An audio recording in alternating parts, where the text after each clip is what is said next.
ទឹករលកបោករលិញរត់ប្រដេញគ្នាហាក់មិនចេះធុញទ្រាន់ក្រោមរស្មីសូរិយាចាំងឆ្លុះស្រមោលទៅលើផ្ទៃគង្គគាបានបញ្ចេញកាំរស្មីផ្លឹបផ្លែតចេញចាំងចិញ្ចាចហាក់បីដូចជាក្របពេជ្រឆ្នៃរាប់លានក្របអណ្ដែតមីដេដាស់គួរជាទីពេជ្រពិលរមើលមើលណាស់តែក៏នៅព្រៀបផ្ទឹមពំបាននឹងសម្រស់អូនសេកសកដែលបងធ្រាប់អង្អែលថ្នាក់ថ្នមបណ្ដែតបណ្ដោយតាមខ្សែគង្គគាដែលហូររមិញជាមួយនឹងសំឡេងសត្វបាក់សីបាក់សាស្រែកច្រៀងឆ្លើយឆ្លងគ្នាពីរស់រំដំស្រមៃហាប់ឲ្យដូចជាបានជួបប្រទះនឹងភូមិឋានទេពអប្សរមួយសែនមនោរូមគប់ហរទេដួងចិត្តមិនចង់ឃ្លាតទៅណាឆ្ងាយពីអូនសេកសកសំបីមួយវិនាទីណាឡើយប៉ុន្តែអនិច្ចាកម្មការចង្រៃបានតាមលបមកប្រឡាយស្នេហ៍យើងឲ្យខ្សែបង់ទីបំផុតនៅសល់តែស្នាមស្នេហ៍អនុស្សាវរីយ៍ដែលយើងទាំងពីរបានចារទុកនៅលើផ្ទាំងសិលានៃភូមិសេកសកប៉ុណ្ណោះមិនខុសពីសុភាសិតមួយបានចែករំលឹកតគ្នាថាបើអ្នកណាមួយហ៊ានចុះសម្រុងនឹងទឹកដីស្នេហាអ្នកនោះឯងត្រូវតែចុះខសន្យានឹងការឈឺចាប់ជាមុនសិនលាហើយសេកសកលាទាំងស្ដាយអាឡ័យសូមអូននៅឲ្យបានសេចក្តីសុខចុះអោសែនអនិច្ចាអនុស្សាវរីយ៍ស្នេហ៍សេកសកអើយ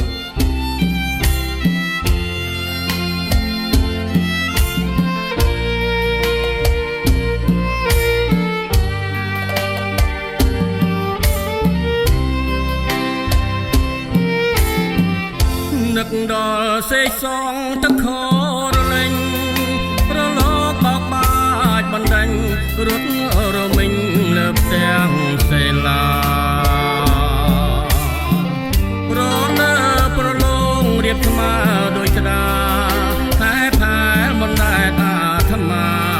ខែថ្មិចនេត្រាតាមទឹកអណ្ដែតទៅប៉ះលើព្រេងវាឆ្នាបណ្ដាច់បណ្ដូលបុប្ផាលើគង្គគារូបល្អគួរផ្លឹកយកដៃច្រានបងឲ្យសាយក៏ក្រាក់ពីរោះដោយរលកទឹកសាក់សំនឹងរឹកប្រហពេបងលឺអូនឆ្លើយពីរុនដរងរងំពុំមានឆ្មាំងឆ្មៃអោទេសងបងសានឹកស្រីតាកម្មអ្វីនាំឲ្យស្រីឃ្លាតពីបងហើយចំណាលើថ្មចំណាំចិត្តស្នេហ៍ដិនជាប់រាប់រយថ្ងៃខែថ្មលើតាចាជាសាស្រីកម្មកាច់បងបោកមកលប្រឡាយស្នេហាយើងឲ្យខ្សិនខ្សាយសល់តែស្នាដៃលើថ្ម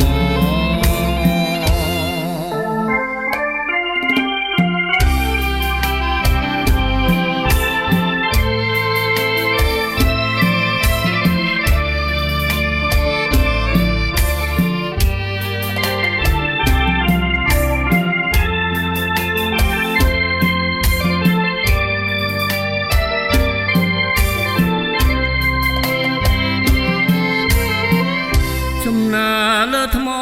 ចំណាំចិត្តស្នេហ៍ដិនជាប់រាប់រយថ្ងៃខែ